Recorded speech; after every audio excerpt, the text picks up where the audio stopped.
Okay, welcome. I'm going to present our next gentleman of interest here, Alex Dobranowski, representing HEALWELL AI Incorporated. Welcome. Thank you. Hello, everybody.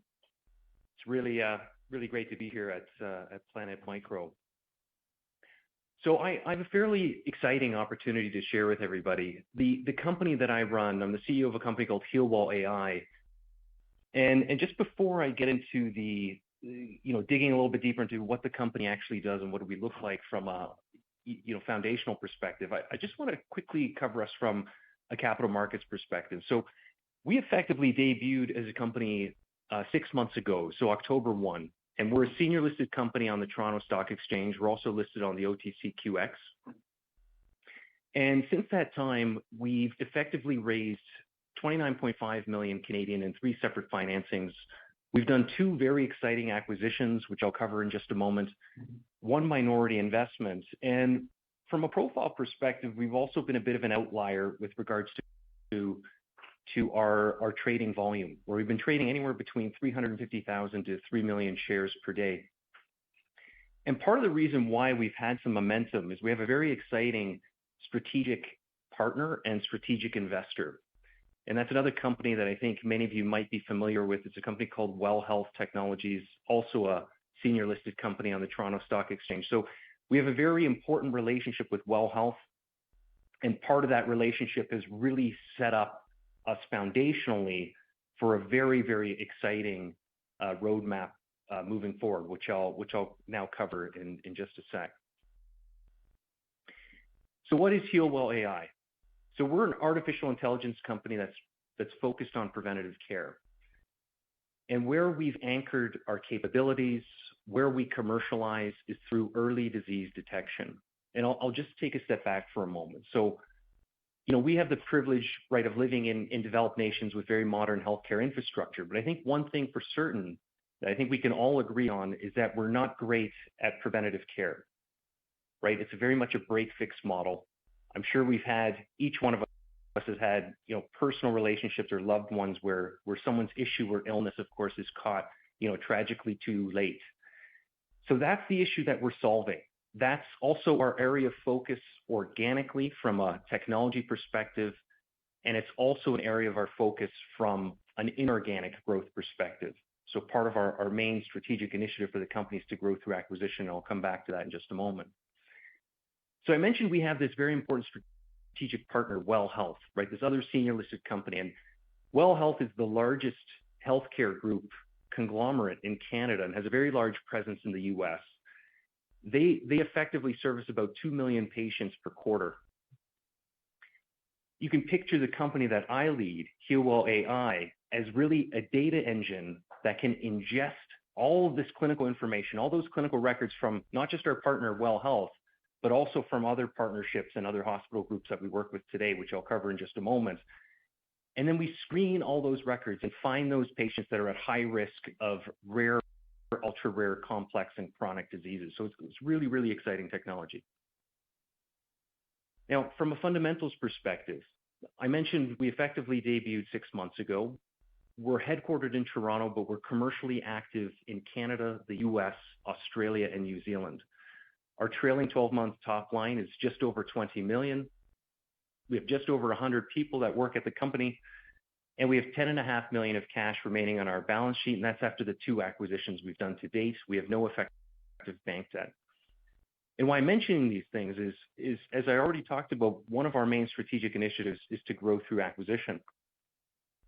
And I'm highlighting here on this slide what we've done to date. So we've done quite a bit. And it's in our view, and it's of my expectation that we're going to continue this pace, if not accelerate it moving forward. So I think now is a particular interesting time to take a closer look at HEALWELL AI and what we're up to. And also, part of my mandate now is to build our relationships in the US.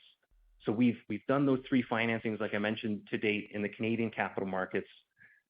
We're engaged now with a number of relationships in the US to grow our investor base south of the border, ultimately with the expectation to, if we're in a good position, to raise capital in the US and do a senior listing or a cross listing on a senior US exchange.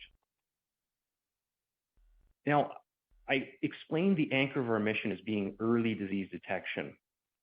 I won't harp too long on some of the challenges that we're faced in healthcare, but what I did want to touch on quickly is that we believe that area of focus, right, finding patients earlier, getting them on their care pathways earlier, adds value to all stakeholders that exist in healthcare.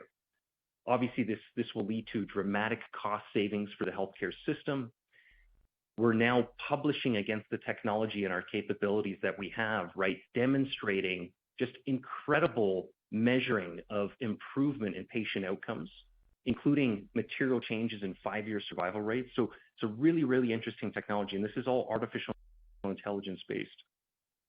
Then, of course, I think we're all familiar, right, especially through the pandemic, physicians and providers have had a real tough time, right? Overworked, overburdened, et cetera. These tools that we deploy, and they're live, this isn't theoretical or on the come, we're already deployed into multiple hospital systems, into one of the largest healthcare groups, like I mentioned, Well Health Technologies. And we're able to now help these physicians, right, screen their records and find those patients sooner. Now, really importantly, from a commercial perspective, one of the main vectors of value that we provide by finding these patients sooner is by effectively accelerating both the commercial and the R&D pursuits of life sciences, medical device companies, and precision medical companies. So picture a patient that we identify that's high risk of a condition. This is a net new patient, right? This is somebody who's either been undiagnosed or misdiagnosed previously. That patient invariably will be compliantly put onto a therapeutic or enrolled into a clinical trial. And that's a really, really important value driver for life sciences companies, and I'll come back to that in just a moment. So I talked about just how material an improvement this can be for patients, okay? And this is really important. So I'm a medical doctor by training. So this mission to me, I'm a little bit biased, but I don't think there's a more important mission to work on, especially in healthcare. So we're able to find these patients, right, and get them compliantly onto a care path journey when normally it would have taken years for these patients to be identified, et cetera. And I'm just highlighting on this slide this dramatic improvement in 5-year survival rate. So when you look at us from an investment thesis perspective, there's a really important mission behind the company. Now, I mentioned that we're doing just over 20 million Canadian in trailing 12-month top line. What is the composition of that revenue exactly? So I just want to cover the 3 buckets that we're productive in today. The first is, and which is our most important area and focus for growth, is our data science, artificial intelligence-oriented revenue. This is predominantly derived from our life sciences partners, and this is that technology of being able to screen records and find those patients that have fallen through the cracks. Our second bucket of revenue, we recently acquired an enterprise-grade EHR system, so a healthcare software system that providers use in the community. This company operates in multiple countries, brings in a real significant amount of top line, strong financial fundamentals, and it's largely recurring subscription revenue. We acquired this company because we're deploying our early disease detection capabilities into this platform, and I'll unpack that in just a moment. We also have a clinic at the company. We have about 50 physicians that work at this clinic, and we have a small research organization. We have this clinic and research group to help us actually develop our technology more intimately with some of the providers that we work with before we get the technology ready for prime time and to scale it into some of the larger partnerships we have, like at Well Health Technologies. So here you can see those 3 buckets again, plus the margin profile and who those customers are. What I wanted to emphasize, though, from a growth perspective, as I mentioned, we're at a very important inflection point. We're really focused on just these first 2 buckets. So you'll see us demonstrate some ideas from an acquisition perspective of other companies that are focused in early disease detection and other healthcare software research and platform companies. And I'll come back to that in just a moment. So I talked about our technology where it's grounded in the capability of being able to ingest clinical records, screen those records, and then provide lists, effectively insights, right, where we identify high-risk patients. I want to just digress for a quick moment and talk about artificial intelligence credibility. As there's been just, a huge amount of investor interest, especially at the MicroCap level in terms of AI. We target artificial intelligence companies in healthcare. And we've noticed that, there's quite a significant volume of companies that are just putting AI in their name. So let me just unpack this for a moment. So we've developed artificial intelligence technology now over a number of years under the banner of the predecessor company to HEALWELL.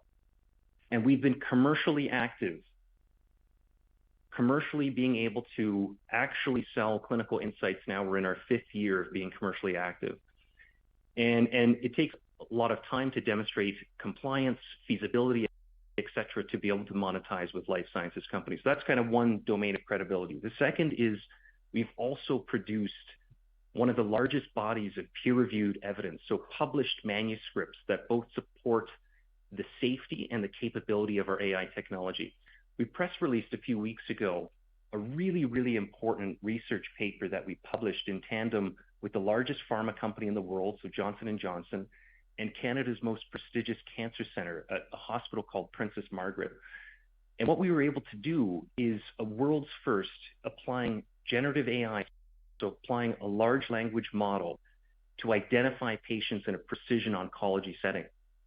Something I'm really proud of, but why I'm mentioning this is we have yet to identify another healthcare AI company that has the depth and breadth and the robust volume of credible peer-reviewed evidence to support their claims. Okay, so just quickly, I want to just touch on again this partnership with WELL Health. Okay, so they're one of the largest investors in the company. The CEO of that company, Hamid Shabazi, is the chairman of the board of my company, HEALWELL. And we have an exclusive arrangement with WELL Health where all the data that's generated under their domain of over 3,000 physicians, all that data we have exclusive access to, which is really important. And I'll come back to that in a second, but it's important from a capital allocation perspective because other AI companies are looking for ways to access more data. And we have an exclusive access point with one of the largest health systems in the world. On top of that, WELL Health has grown over the last 5 years, largely through acquisition. They've completed over 75 successful transactions, and we're deploying a similar strategy, but focused on healthcare data science, AI, and software. There's another layer to our relationship where the same corporate development team that executed that phenomenal growth at WELL Health, they were doing about 20 million in top line. Now they're annualizing at about $1 billion. That same team also reports to my corporate development team. So there's a lot of support between the two companies to help solve for some of the things that we think are important to succeed in this space. I mentioned we're commercially active in Canada, the US, Australia, and New Zealand.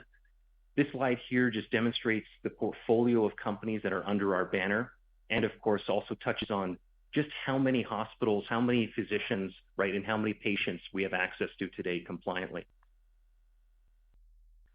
Now, although we're focused today from an early disease detection perspective, there's a really exciting opportunity in healthcare AI that touches on other domains, such as accelerating clinical research and other things that I won't unpack fully on this slide, but you're going to see us demonstrating some ideas from the technology side, right, expanding beyond early disease detection.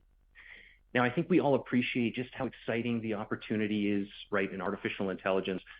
I just wanted to add some quick context around healthcare. So first of all, artificial intelligence in healthcare right now is in its very, very early stage. That's why we worked hard to get the company debuted last October and hit the ground running.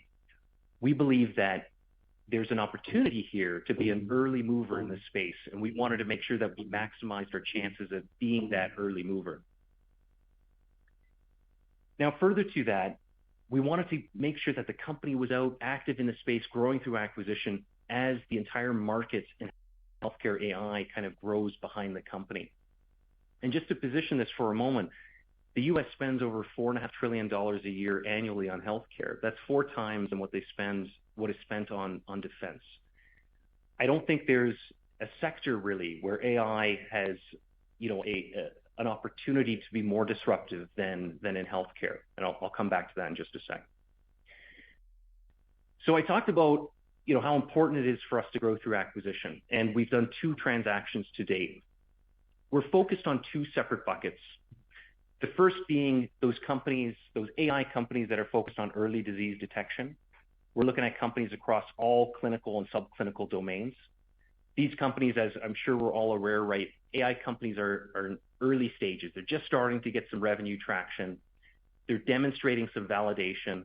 They're usually not profitable.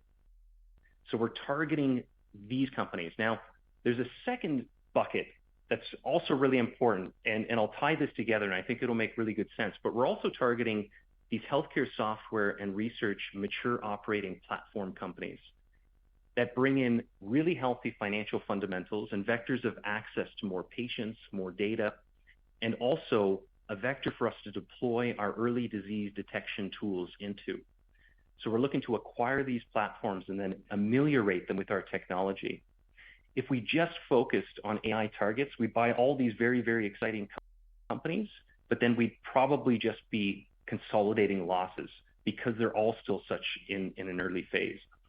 And on that point, we're noticing that some of these really exciting companies that are venture-backed, right, had raised considerable amounts of capital are now, it's fairly a difficult landscape from a venture perspective, of course, from a small cap perspective as well. But these companies are now facing down rounds, right? There's an interesting opportunity that we're noticing, right, as we're negotiating with these companies to either do an investment or even an acquisition.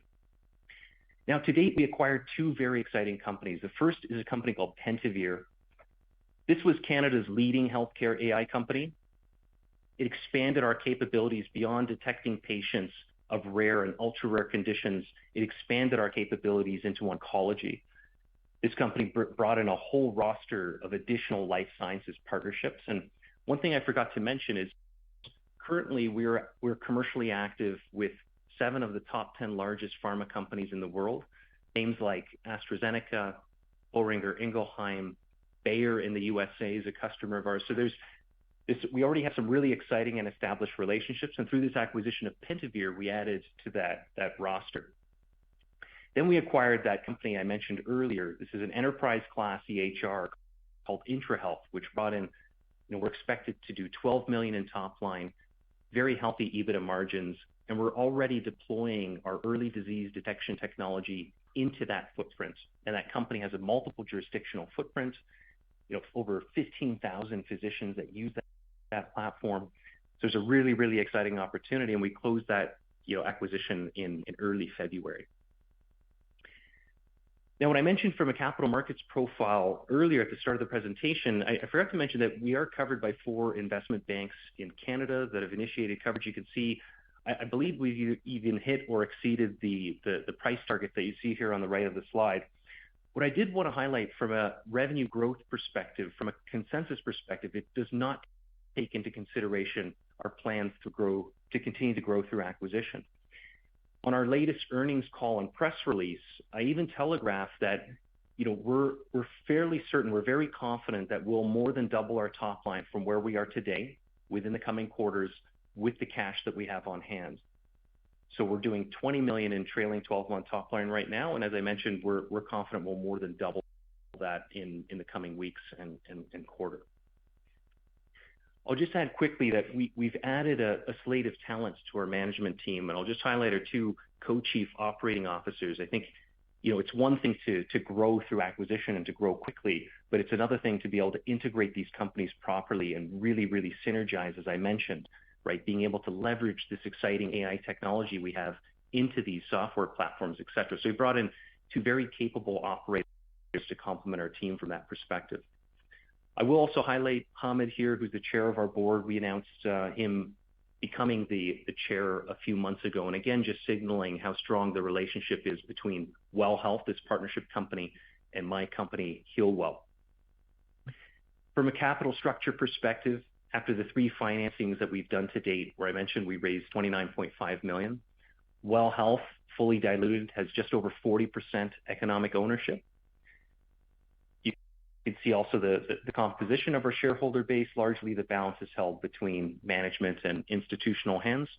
And as I mentioned, we have no effective bank debt and just over 10 million in cash on the balance sheet.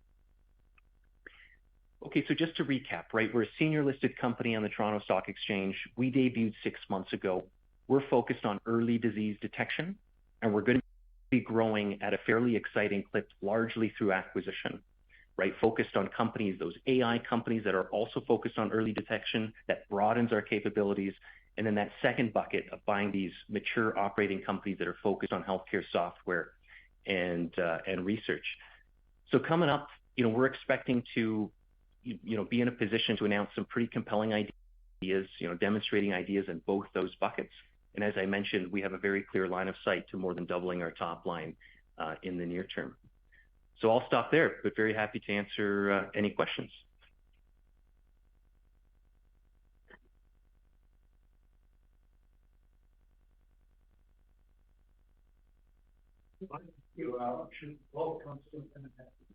Sorry? What's your preferred structure?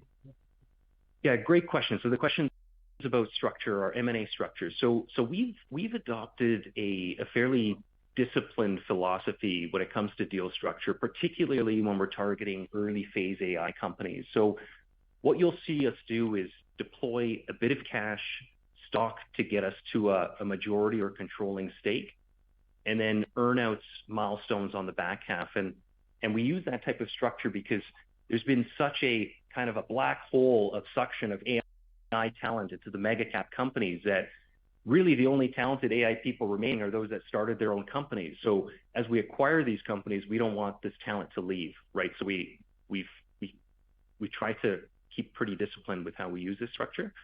And then for the more mature operating companies, we're a little bit more liberal with how much cash we deploy.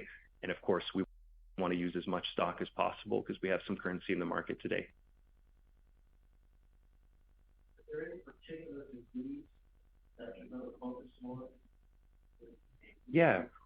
Yep. So great question. So what areas do we focus on from a disease detection? So when we launched, our main area of focus was on rare and ultra rare conditions. And we focused on that because there's a real compelling value prop from a commercial perspective, right? Each one of these patients that are really difficult to identify, right, is a very compelling ad for life sciences, et cetera. But we've expanded now to also screen for chronic diseases. And through this acquisition of that company, Pentavere, I mentioned, we have a very strong capability now in oncology. So finding patients that have a diagnosed cancer, but are not treated to guideline. Yes. In terms of the AI engine behind it, is that proprietary developed? Do you have some proprietary protection around that, or where does that come from? Yeah, so great question. The question is about IP and our capabilities in AI. So we have an engine that's named, trademark as Darwin, and we do have a patent for the major component capability of this engine, which is data abstraction, being able to structure unstructured clinical text. So to answer your question, yes, we do have IP and IP that we can protect.